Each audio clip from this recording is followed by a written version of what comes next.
મહાદેવ હવે પહેલાં જો આપણે અહીંયા મહાદેવના મંદિરે જવાનું બરોબર, મહાદેવના દર્શન કરીને પછી આગળ વધવાનું છે. ત્યાં સરપ્રાઈઝ હોય. હા, એ કહેવાનું નથી થતું, ક્યારે ક્યાં પૂગે એનું નક્કી નથી. એવું છે. ચલો બાય.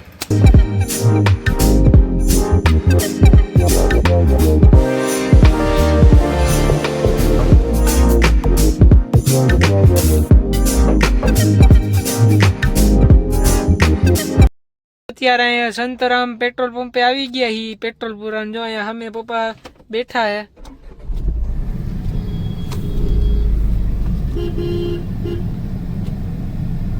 અને જો ઓલા ભાઈ આપણને ઓળખે એમ તો. અત્યારે અમે અહીંયા જમવા બેસી ગયા હી. વાગ્યા હે 3:30. આ પપ્પાને લાગી ગઈ ફૂલ ભૂખ. ભૂખ તો લાગે ને. હેરાન કેવા થયા સ્ટાર્ટિંગમાં? કેવા થયા? હે, કેવા થયા? આ પાછળનું જમણી સાઈડનું ટાયર પકડાતું હતું બરોબર. હા, પછી ટાયર પકડાતું હતું એટલે આપણે સેજ રિપેર કરીને ચાલુ થઈ ગઈ ગાડી. ચાલુ થઈ ગઈ ને આપણે નીકળી ગયા. અનેડા પૂગ્યા એટલે મને અગાઉથી ન જ હતું કે ગાડીના બોલ ચેક કરવા છે, ટાયરના બોલ ચેક કરવા છે. એ ચેક કરવા હાટું અનેડા પહોંચી ગયા, ત્યાં ઊભી રાખી. ત્યાં બોલ ચેક કરવા ઉતર્યા તો અંદરથી બધા કહેવા માંડ્યા કે કંઈક વાઇસ આવે છે, આમાં કંઈક બરે છે વસ્તુ. એટલે પછી મેં જોયું ને એટલે મેં કીધું 99% પાછળના ટાયરમાંથી જ આવે છે.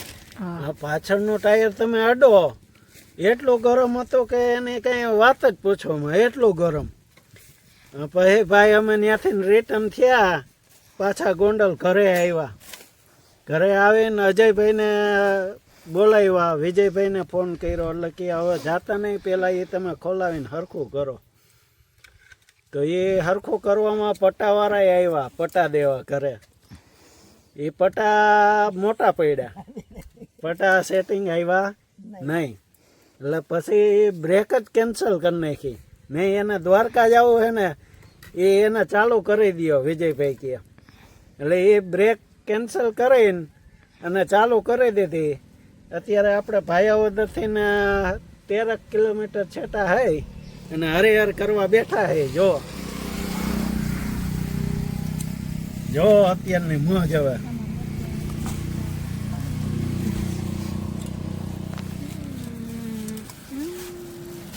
ઢાંકણા ઊંડામાં ઊંડામાં મજા આવે. એમ નહીં, આમ ખાંગું રખાય તો રસો આવે. હાલો તો હવે હું જમી લઉં થોડું. ઓલા જાપે હારે કુંડી છે. કે જાપે? અરે અહીંયા કોઈ નથી, જમીન હોય આપણે મૂકી નાખે.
તે બંધ થઈ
જય દ્વારકાધીશ.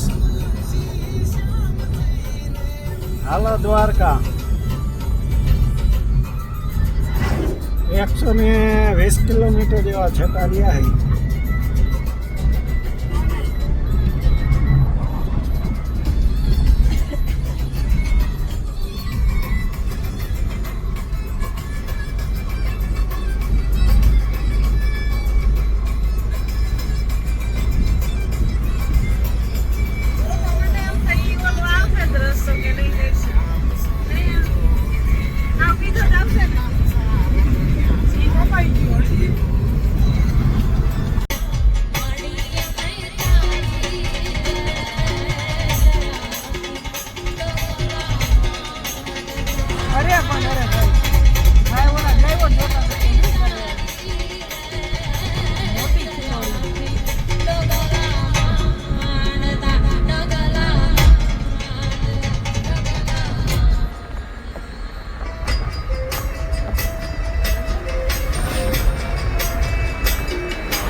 તમારે વિડીયો ઉતારવા